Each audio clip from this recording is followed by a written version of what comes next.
we start our commentary on the Bahman Yast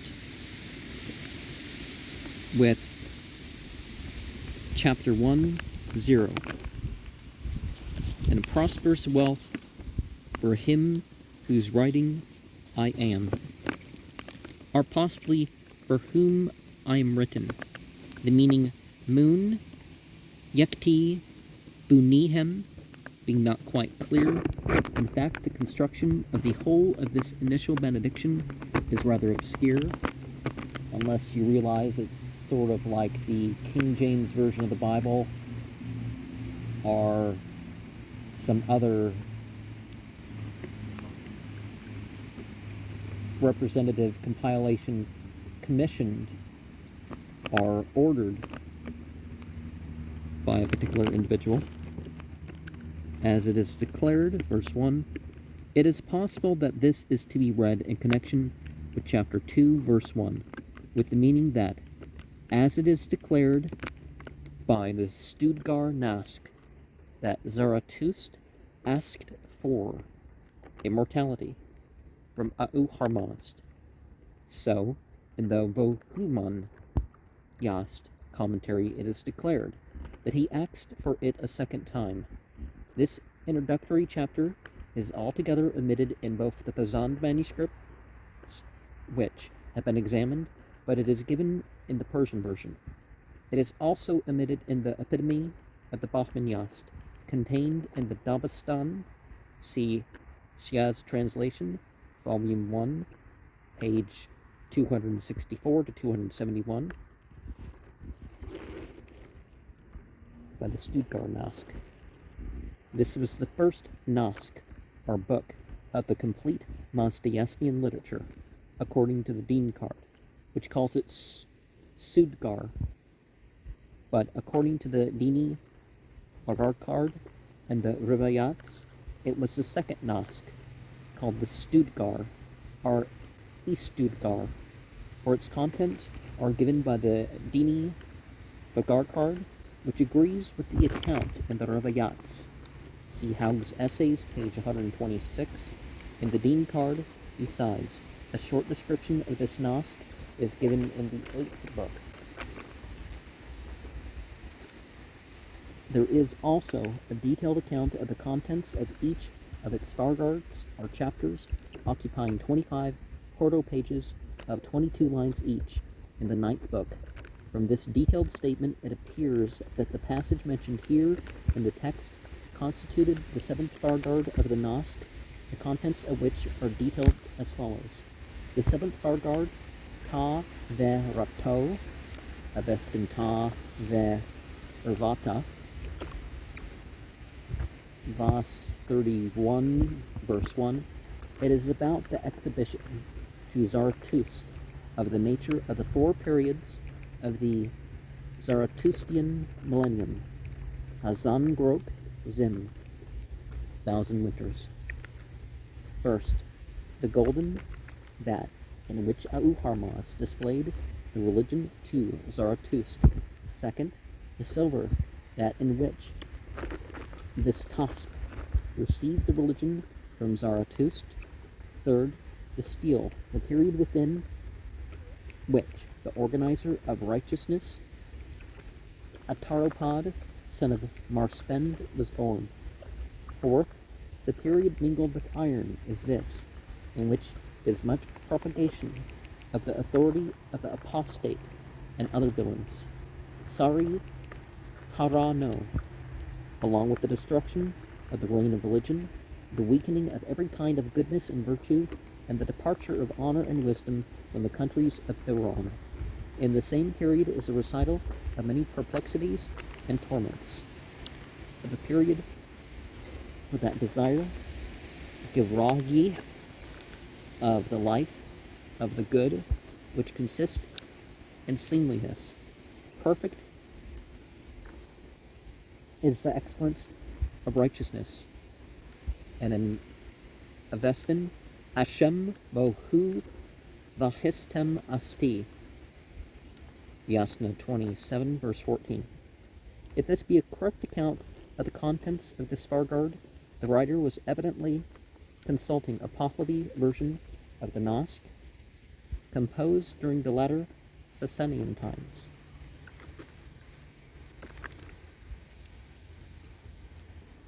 And so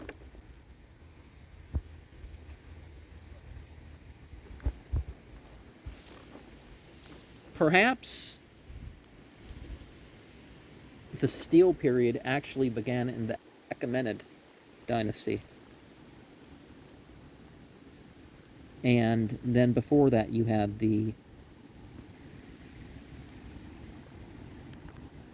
passing on of religion through the Magian revival.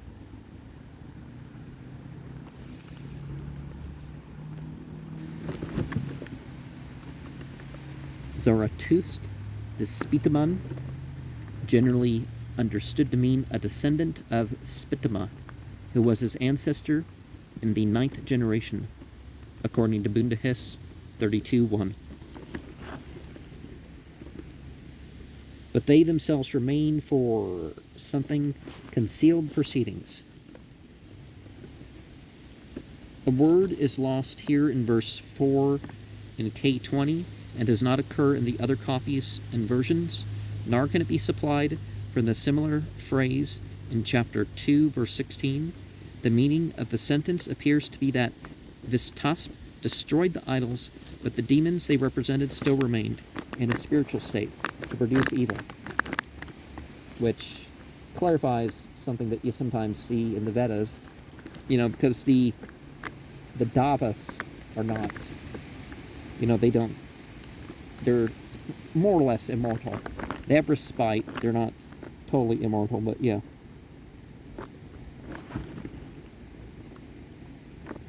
And that of silver is the reign of Ardashir.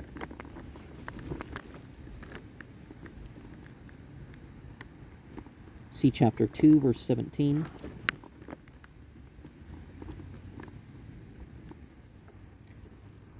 And that of steel is the reign of the glorified Anoshak Ruban Khusro, son of Kavad. Khusro Noshirvan, son of Kubad, in modern Persian, who reigned in 531 to 579. Kavad is usually written Kavad. Now, and then followed the life of Muhammad and an international age, you could say. The demons with the shoveled hair. The epithet Vigard Vars may also mean dressed hair, but the term in the text is the more probable, as the Persian version translates it by the Kushada Mu'i, uncovered hair. That it is not a name, as assumed by Spiegel, appears clearly from the further details given in chapter 2, verse 25. Uncovered hair, that sounds more like what Europeans do, right? Other cultures covered for the heat and the cold. The Europeans, for some reason, like to show off their hair more, even amongst the other, but, there was hats and whatnot. I'm not saying that. The race of Wrath are the progeny of Eshem, the demon. Wrath is not to be understood here in its abstract sense, but is personified as a demon. It is uncertain whether the remainder of this sentence belongs to this verse or the next. And he, the glorified one, that is Khusro Noshirvan, as the names of his priest and counselors stand in K20, they can hardly be otherwise distributed than they are in the text. But the correctness of the manuscript is open to suspicion. Dad Uharmazd was a commentator who is quoted in chapter 3, verse 16, and the Pahlavi Yasna 11:22. Ataro Frobag was another commentator mentioned in SLS, is Shayast, less Shayast, right? chapter 1, verse 3, and a Taropod and Bakht Afrid, and their names well known in Pahlavi literature, the former having been borne by more than one individual. See Shayast, Lashayast, chapter 1, verse 3 and 4.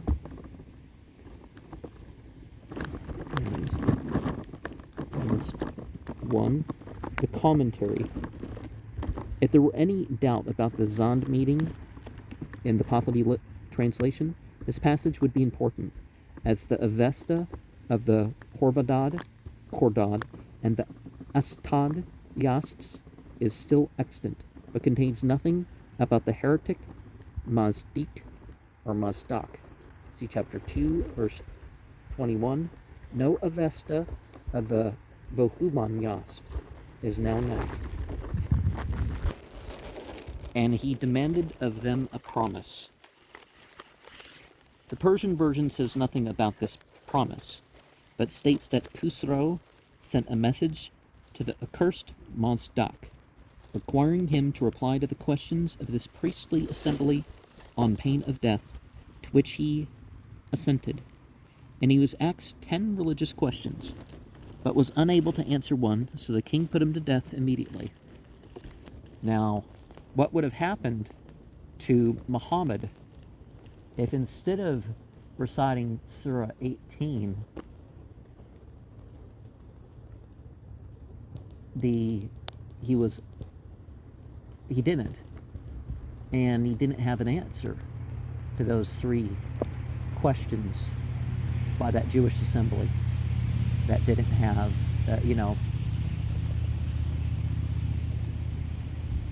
if I recall right, they didn't even ask him the questions, and this surah was there all in once.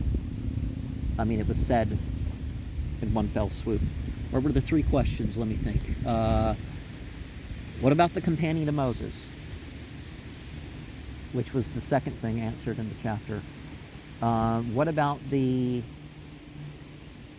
people of the cave?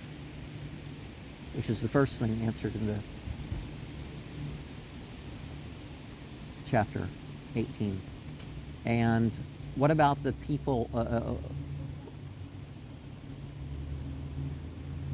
what about the chief of the 2 horns?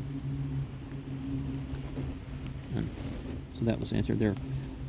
And do not teach the commentary except among your relations. A similar prohibition addressed to Zarathustra as regards the Avesta text is actually found in the Horvadad Yast, verse 10. And, well, primarily would be the revelation itself. And for those that are ready to accept the revelation, the understanding of the revelation, you could say, the ways of practicing it and all that, Chapter 2, verse 1, in the Bahman Yast commentary, it is declared.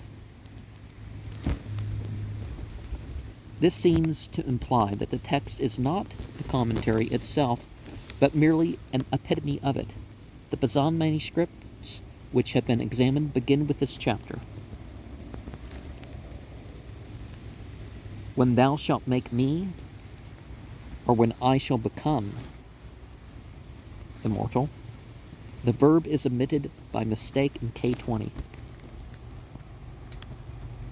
As the tree opposed to harm, 3 of these immortals are mentioned in Bundahis 29, verse 5, and Ghost Fryan is included in a similar enumeration in Dad, reply 89.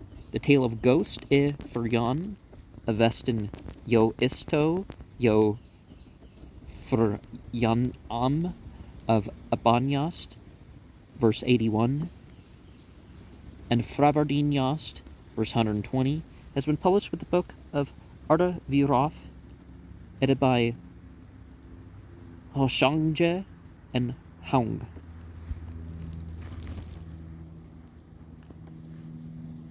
And Kitrok, the Yan, son of Vistasp, whose Peshiotanu were made, or became. Most of this verb is torn off in K20. Verse 3, Uharmazd spoke thus.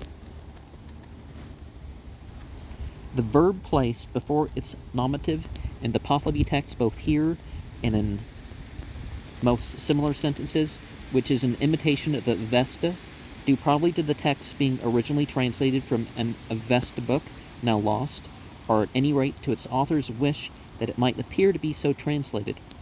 In such cases of inverted construction, when the verb is in a past tense, the Pahlavi idiom often requires a pronominal suffix, corresponding to the nominative, to be added to the first word in the sentence. Thus, guftos, uharmazd, or afas, guft, uharmazd, does not mean uharmazd spoke to him or said it, but merely uharmazd spoke. Literally, it was said by him. Uharmazd. Well, which compares to some of the myths about Revelation. Revelation's there, and the prophets acquire it, right? It's like in a state existing before the messenger is there to receive it. But it's not co-eternal with God. It still is the speech of God, and so therefore it's an action. Speech as in it's, God's words, not the quality of God's words. Then Tur-e Bradarvash the Krap. According to an untranslated passage in the selections of Zandsparam mentioned in the note on page 187, this is the name of one of the 5 brothers of the Kurapan family of sorcerers who were enemies of Zarathustra. During his childhood, their names, as written in SZS, Zandsparam, right, may be read as follows: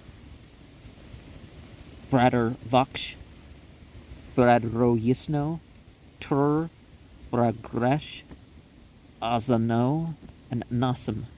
And the first is also called Tur-e Bradar Vaksh. They are described as descendants of the sister of Manoskihar. And the 7th book of the Dean card, a wizard who endeavors to injure Zarathustra in his childhood, is called Tur-e Bradrokresh the Karapo, and was probably the 3rd brother whose name, thus corrected, indicates Brathro Raesha as its Avestan form. Krap, or Karapan, in all these passages evidently is the name of a family or caste, probably the Avestan Karapano, which Haug translates by performers of idolatrous sacrificial rites. In connection with the Sanskrit kalpa, ceremonial ritual,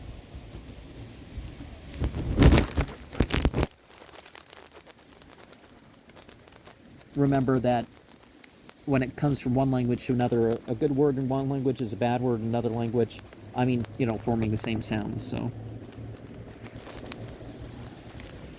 Zarathustra seemed uneasy about it in his mind. K20 has among the spirits the word Minisan, having become Ma'innokan by the insertion of an additional stroke. And he took hold, reading Afas instead of Minas, Svares of Agas, from or by him, which is written with the same letters as Afas, and by him, not only here, but also in verses 5, 7, and 9. The copyist of K20 was evidently not aware that Afas is a conjunctive form, but confounded it with the prepositional form, Agas, as most Parsis and some European scholars still do. The Sasanian inscriptions confirm the reading Afas for the conjunctive form, and Naryosang, the learned Parsi translator of Pahlavi text, into Pazand and Sanskrit some 4 centuries ago, was aware of the difference between the two forms as he transcribes them correctly into the Pazand Vas and Azaz.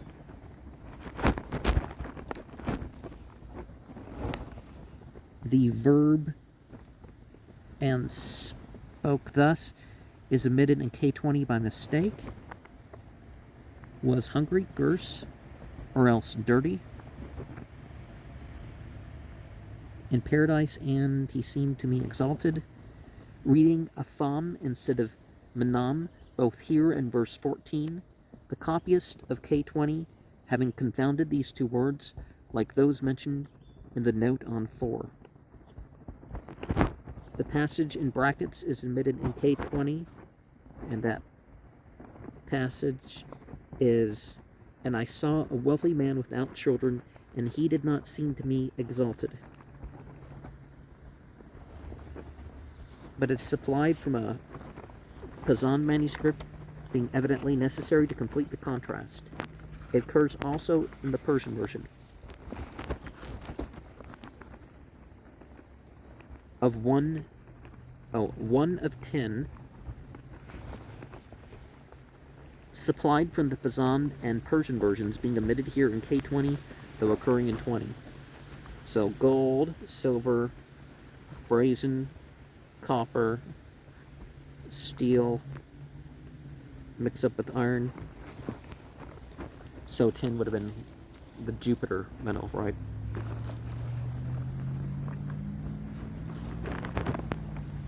The earth of Spendar Mod becomes apparent.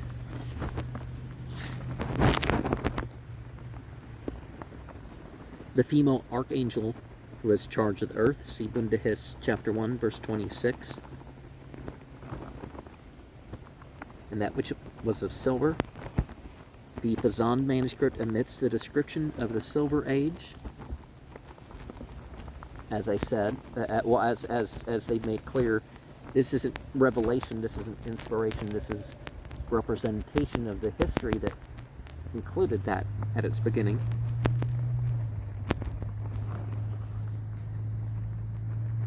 Artaxerxes, usually identified with Artaxerxes Longimanus, but his long reign of 112 years may include most of the Achaemenian sovereigns, down to Artaxerxes, Neman, several of whom are called Ahasuerus or Artaxerxes in the biblical books of Ezra and Esther. See Bundahis 31:30 and 34 verse 8. And Esther and Mordecai, they did that on purpose because Ishtar and Marduk, which were sort of on the same side, just like Harut and Marut.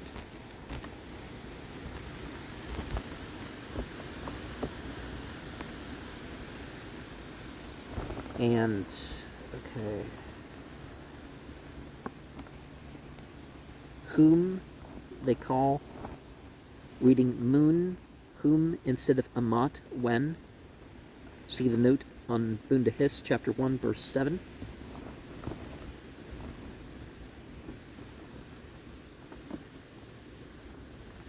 They call Bohuman, son of Spendad, contracted here into Spendad, as it is also in Bundahis chapter 34 verse 8. In the old manuscript, this name of the king is corrupted into Bahman, the son of Isfendiar, in the Shahnameh. And that which is brazen, the brazen age is evidently out of its proper chronological order. The Pazand and Persian versions correct the blunder by describing the copper age before the brazen one here, but they place the brazen branch before the copper one in verse 14. So it is doubtful how the text stood originally. Is the reign of Artaxerxes, Artaxatar, the son of Papake, and Shah Kuhari, son of Artaxerxes are the Sasanian forms of the names of the first two monarchs, 226 to 271 of the Common Era of the Sasanian dynasty, whose reigns constitute this brazen age.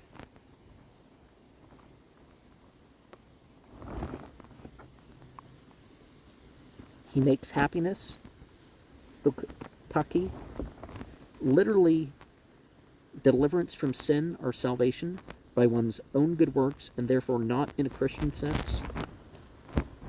You know, closer to the last third of Ramadan, right? What its nickname is.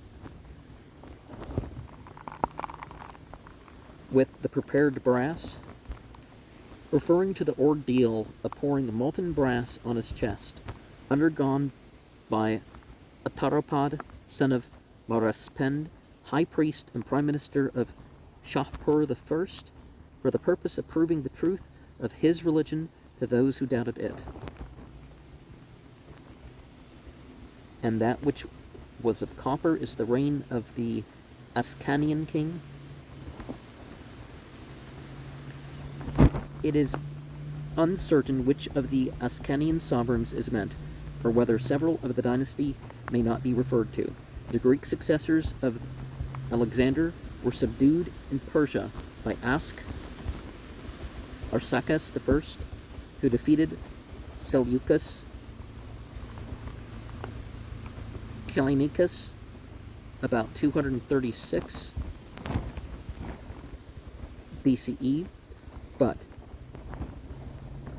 the third book of the Dean Card, in the passage quoted by Haug in his essay on the Pahlavi language, mentions Vologases,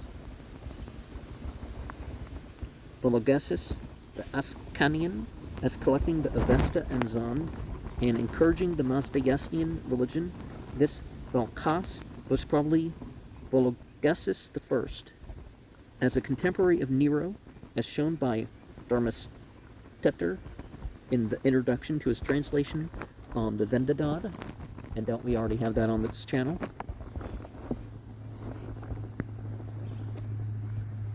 The wicked Akangar-e Kilisyaki. I am indebted to Professor J.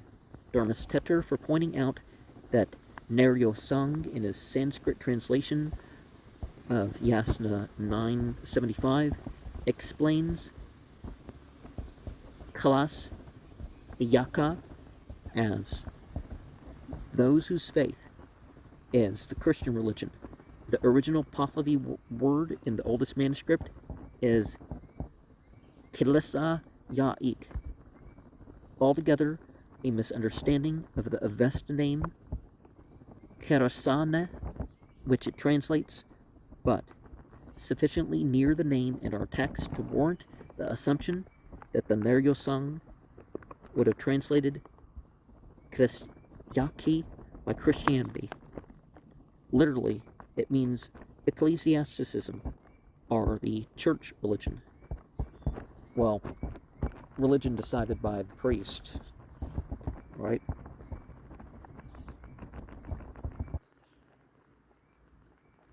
Well, that would be ecclesiastes, but yeah.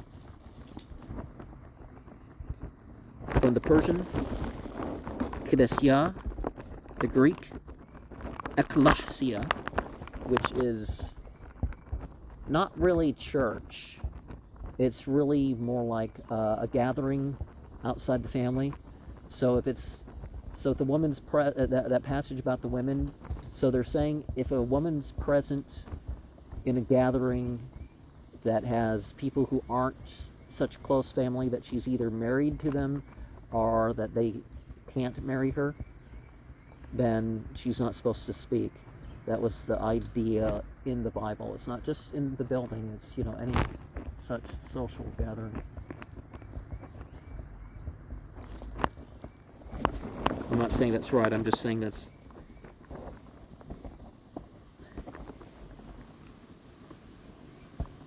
Akangar is probably a miswriting of Alexandar or Sikandar, through Dharmastester, suggesting that Skangar, the Avestan Skandokara, the Persian Sekundgar, causer of destruction, would be an appropriate punning title for Alexander from a Persian point of view. The anachronisms involved in making Alexander the Great Christian, conquered by an Ascanian king, are not more startling than the usual Pahlavi statement that he was a Roman. To a Persian in Sasanian times, Alexander was the representative of an invading army which had come from the countries occupied in those times by the Eastern Empire of the Christian Romans, which enemy had been subdued in Persia by the Ascanian dynasty, and such information would naturally lead to the anachronisms just mentioned. The name Klesyaki is again used in chapter 3, verse 3 and 5 and 8 to denote some Christian enemy.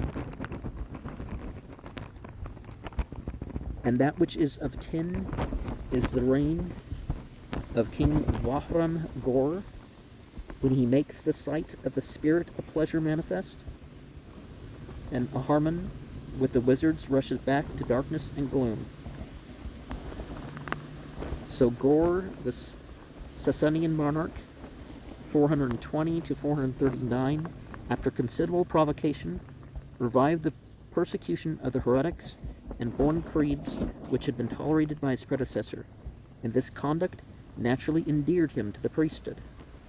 Well, if you're persecuting people if they don't agree, how do you know how many people agree, right? How many people are true servants in the spiritual path that one is on? Reading makes a sight. Reading Venab, the Persian Binab, but it may be Va the Vog, in which case the phrase must be translated as follows: when he makes his spirit of pleasure and joy manifest. That which was of steel is the reign of King Khusro, son of Kavad. See chapter 1, verse 5. The characteristics of the Steel Age, like that of the Tin one, was the persecution of heretics who had been tolerated by the reigning monarch's predecessor. When he keeps away from this religion, the accursed Mazdik, son of Bamdad, generally written Mazdak, a heretic whose teaching was very popular in the time of King Kavad, or Kavad, of 487 to 531 of the Common Era. His doctrine appears to have been extreme socialism built on the Zoroastrian foundation. He was put to death by Khusro I, as hinted in the text. It is remarkable that none of the successors of Khusro Nushirvan are mentioned in the Bahman Yast, so that a Parsi who even did not believe in the verbal inspiration of the book might possibly consider the remainder of it as strictly prophetical. And that which was mixed with iron is the reign of the demons with disheveled hair. The passage in brackets is omitted in K20 by mistake and is here supplied from chapters 1, verse 5, in accordance with the Bazan and the Persian versions. And I presume one of the things going on here is that, they're referring to those people of North Africa.